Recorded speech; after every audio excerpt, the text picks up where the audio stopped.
Good morning students, welcome to SDM Inter College. I am Kavita Sharma. Today I explain the question answers of lesson number 3rd. Why does the climate vary? इसको मैंने आपको explain किया हुआ है पहले PDF में. First question is what is climate? जलवायु क्या है? Climate is the regular or average pattern of atmospheric conditions of a place over a long period of time. जलवायु एक ऐसी चीज़ है जो एक लंबे समय तक वातावरण के अनुसार अपने आप को ढाले रखती है और ये चेंज भी एक लंबे समय के बाद होती है. फॉर एग्जांपल जैसे बहुत गर्मी है, गर्मी के बाद बरसात है, बरसात के बाद ठंड होती है. तो किसी भी जगह की जो जलवायु है वो एक लंबे समय के बाद ही बदलती है. What is the relation between weather and climate? Weather और क्लाइमेट में क्या रिलेशन है? Weather is change hour to hour, day to day condition of the atmosphere. Weather मतलब मौसम. मौसम जो है वातावरण के अनुसार घंटे प्रति घंटे बदलता रहता है, जबकि whereas climate take long period of time to change. और जो क्लाइमेट है वो एक लंबा समय लेती है अपने आप को चेंज करने के लिए. Why it is very hot at noon? दोपहर के समय इतनी गर्मी क्यों होती है? It is very hot at noon. दोपहर में बहुत तेज़ गर्मी होती है. बिकॉज क्योंकि the sun is directly over head. क्योंकि सूरज जो है सीधा हमारे सर के ऊपर होता है. And the rays are direct. और उसकी जो किरणें हैं वो सीधी सीधी धरती पर पड़ती हैं. Name the 3 climatic zone into which the earth is broadly divided. वो कौन से 3 जोन हैं जिनमें जो है अर्थ को डिवाइड किया गया है? टॉरिड जोन, टेम्परेटेड जोन और फ्रीज जोन. टॉरिड जोन में हमेशा ये इक्वेटर के पास होते हैं ये क्षेत्र, तो इसमें सारा साल इनकी जो जलवायु है वो गर्म ही रहती है.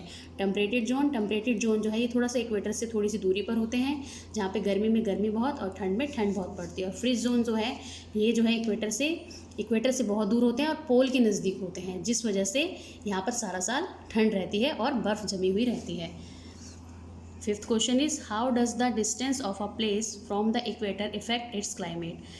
किसी भी स्थान की जो इक्वेटर से दूरी है वो उसकी जलवायु को कैसे प्रभावित करती है? The distance of a place from the equator affect its climate by sun rays. Which places receive direct sun rays are the and near the equator have hot climates. किसी भी स्थान की जो जलवायु है वो इक्वेटर से दूरी पर निर्भर करती है, क्योंकि जब सन की किरणें सीधी पड़ती हैं जिन स्थानों पर और जो इक्वेटर के पास होते हैं उनकी जो जलवायु है वो गर्म ही होती है. Whereas places receive slanting sun rays और नियर द पोल. और इसके बावजूद जो स्थान स्लैंटिंग मतलब तिरछी किरणों जहाँ पर सूरज की तिरछी किरणें पड़ती हैं और जो पोल के नज़दीक होते हैं और far away from the equator और इक्वेटर से दूर होते हैं, ऐसे स्थानों का जो क्लाइमेट है वो कोल्ड क्लाइमेट होता है. 6th question it what is the difference between the extreme and moderated type of climate?